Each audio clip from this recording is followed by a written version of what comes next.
Chapter 4. The Cries of Virgin Mothers. The Elden Lord had travelled a good 20 miles away from the castle before arriving at the outskirts of his destination. The mist had once again returned, for evil was near, and only the mist could hide such dark nefarious nests of death. Around him, ancient trees had taken deep roots into the dark fertile soil that lay beneath the Elden Lord's feet. He moved his hand in a gentle way, before resting it on Torrent's head, gently patting him with praise. "Good boy, my faithful steed. You have served me so well. Melina would be so proud of you, and your service to me." The Elden Lord rested his head against the head of Torrent, as he continued to pat him gently, comforting him in such a dark place as this was.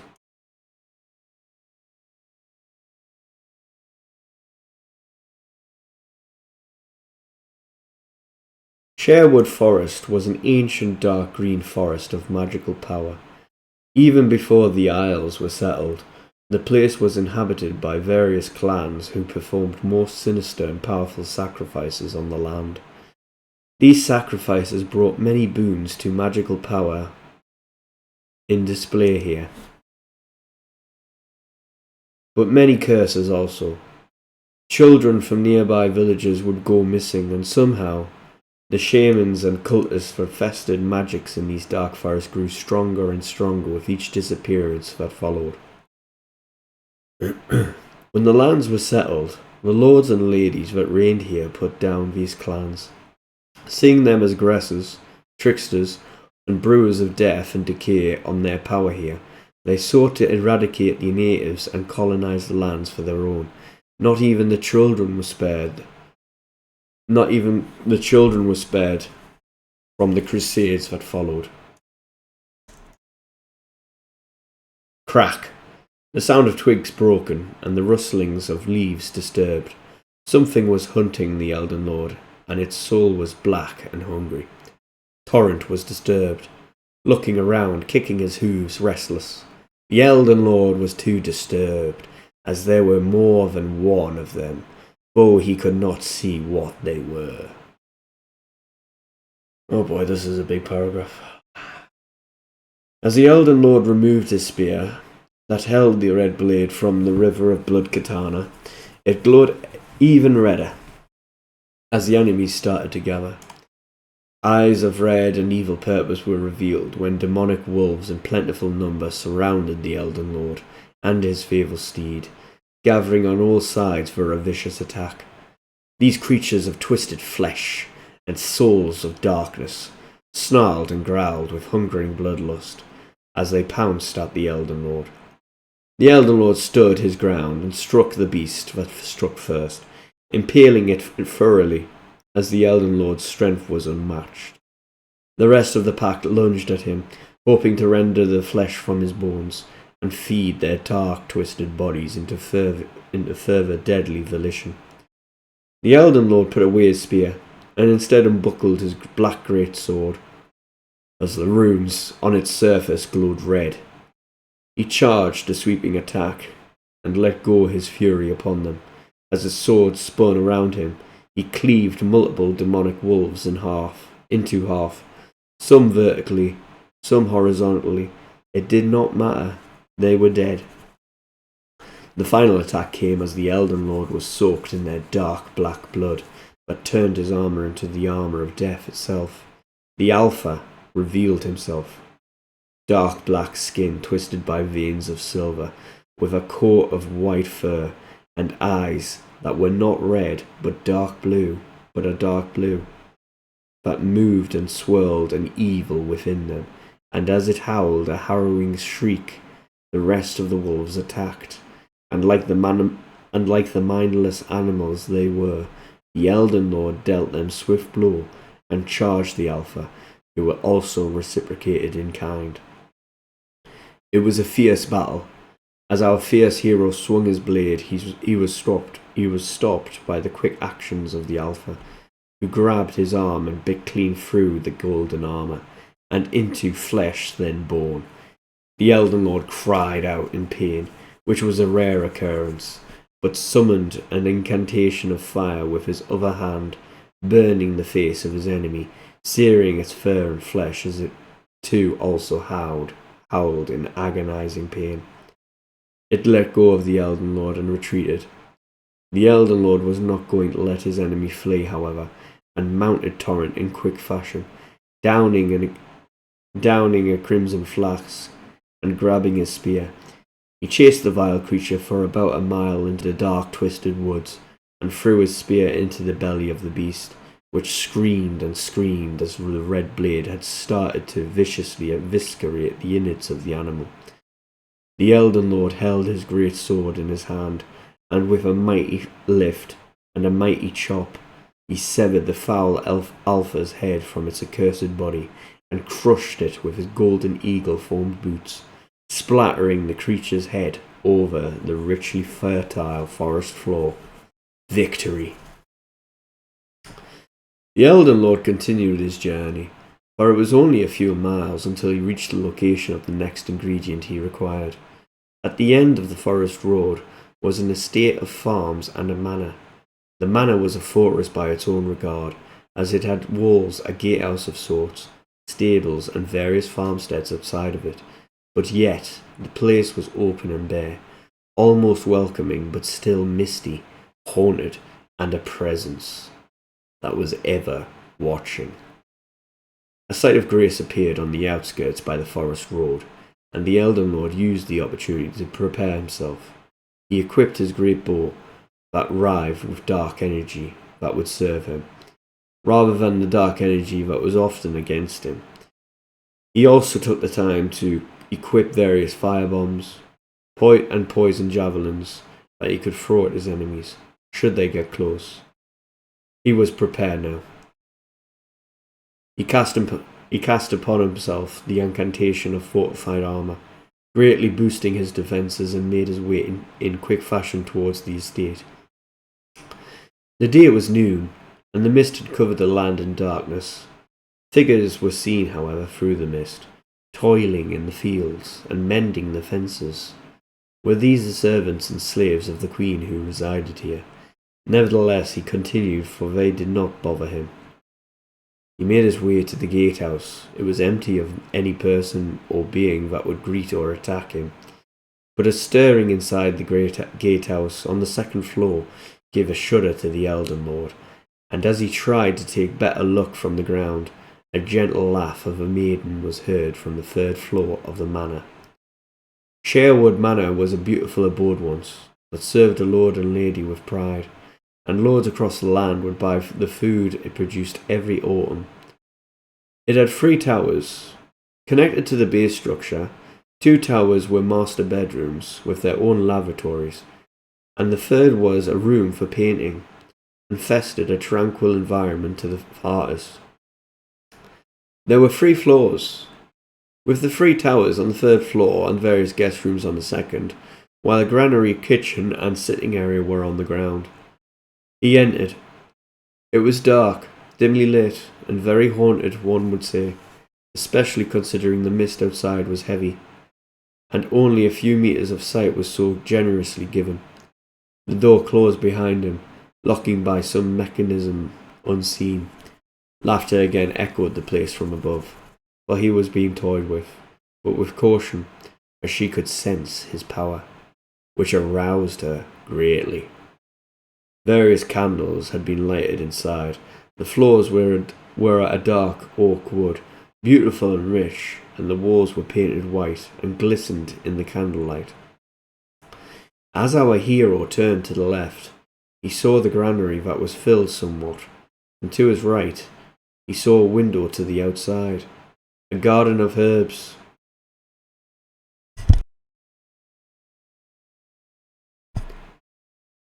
In a mere second, the Elden Lord was shook, as a dark being, a Draugr, showed his face through the glass, gazing at the Elden Lord.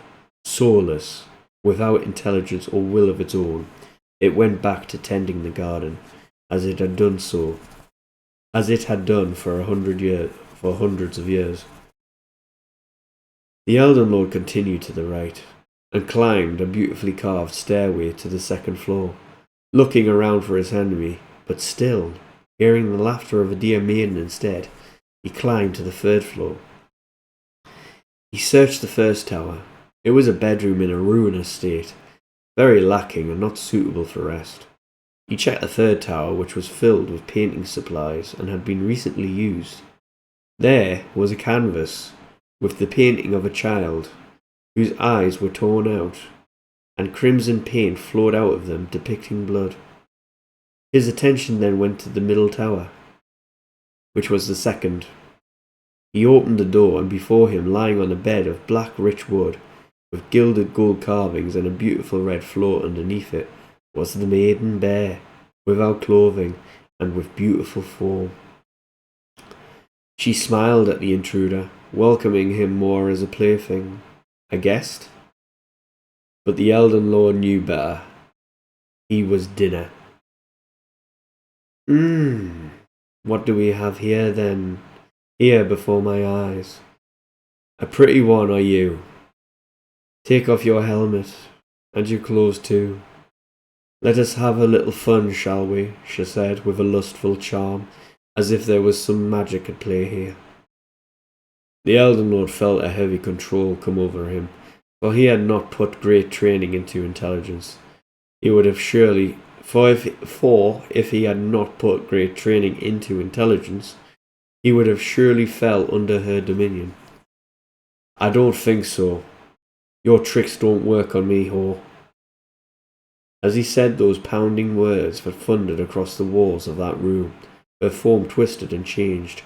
Her skin turned blackish purple, her eyes filled with a dark violet colour, her nails extended into claws, her hair grew longer, and out from her back the black wings of demons and the tail of wyverns extruded out of her, and she was hungry for flesh. She shrieked at him, lunging towards him as he slashed his sword across her arm, injuring her greatly, but it did not sever her limb, as it regenerated before his eyes instead, and she was anew. She dug her claws into his armour, ripping through the emblem of the eagle crest that it bore, piercing into the flesh and near his heart. He grabbed her wing and pulled as hard as he could before it tore, causing her immense agony. She let go. As the Elden Lord stood back, something stirred above him, and as his head looked upward, a vile black nest of her spawn began to hatch, and suddenly there were 100 of them, winged ferals. He jolted back and ran down the stairs in a tactical retreat, slamming himself into the front door with his great sword, which fell to the ground. The door was unmatched against his immense strength, and he ran outside. As he ran into the open crop field, hoping to gain a defensive position against the dark-winged forces that would soon plague him, he was beset upon by the forms that worked those fields, that had so peacefully let him pass before. When he saw these creatures in plentiful number come up to him slowly, dragging their meagre, pitiful, animated corpses towards him, he saw Droga. He heard the screeching winged ferals, and now he saw armoured men with spiked helmets and armour, walking to him, pulling their weight towards him in some dark animation. Slowly, but inevitably, there were now 50 or so enemies surrounding him. He swiped his sword over and over and over in fast motion to decimate and annihilate his foes. What was left of their depraved and foul-smelling corpses was scattered by his strikes, as his sword's steel made loud clanging noises as it hit the armoured ghouls that approached him. They flew far, although their armour protected them.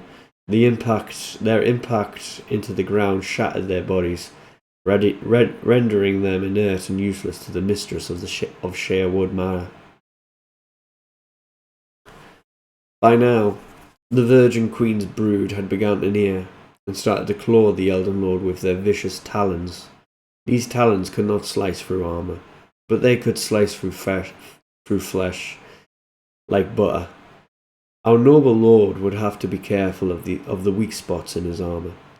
Swing after swing of his sword resulted in many dead, winged ferals, that brought the harrowing cries of their mother from the tower, who had not pursued the Elden Lord. Another 50 winged ferals arrived, so in a feat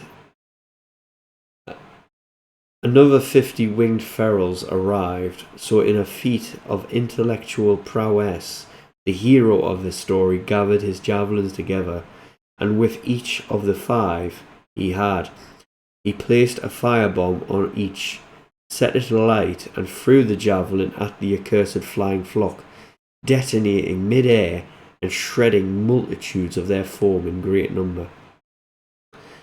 Sick and tired of seeing her children die, she flew out from the tower, no longer wishing to toy with her prey. She lunged at the unaware Elden Lord and carried him into the air with her wings, and dropped him back onto the tower from whence she lay.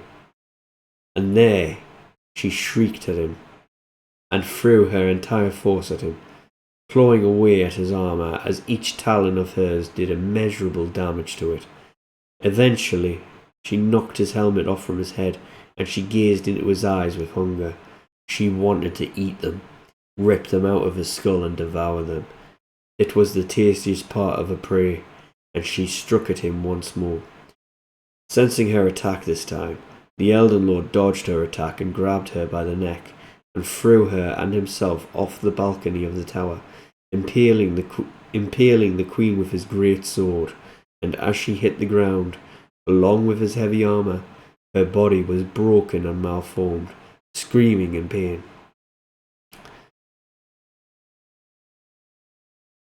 Oh, that should be it.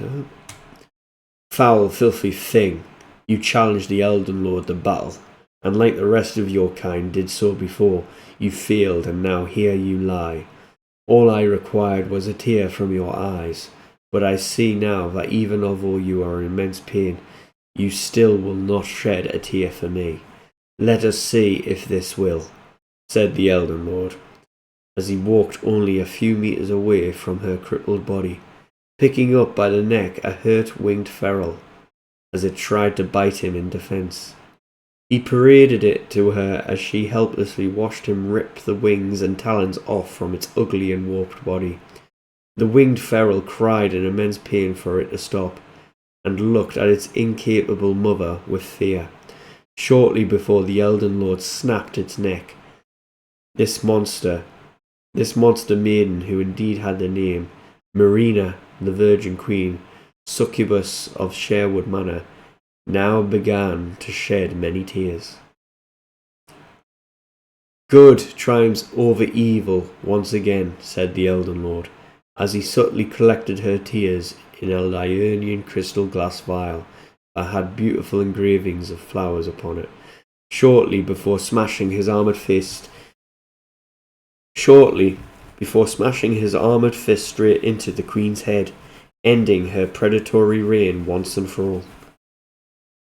The victorious Elden Lord smelled the air, and he noticed a change. The air had begun to cleanse, and the mist, just like at the castle, began to dissipate, and the evening sun casted an orange dusking glow on the land, and those minions that had not been defeated fell to the ground, as the foul magic that controlled them left them entirely. The Elden Lord went back to the site of grace, where he rested next to Torrent and groomed his mane, and fed him with delicious treats that brought great happiness to the creature.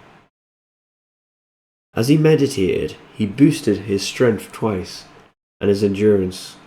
This was a great day for the Elden Lord. He needed only one more ingredient for the resurrection cube, a demon's soul.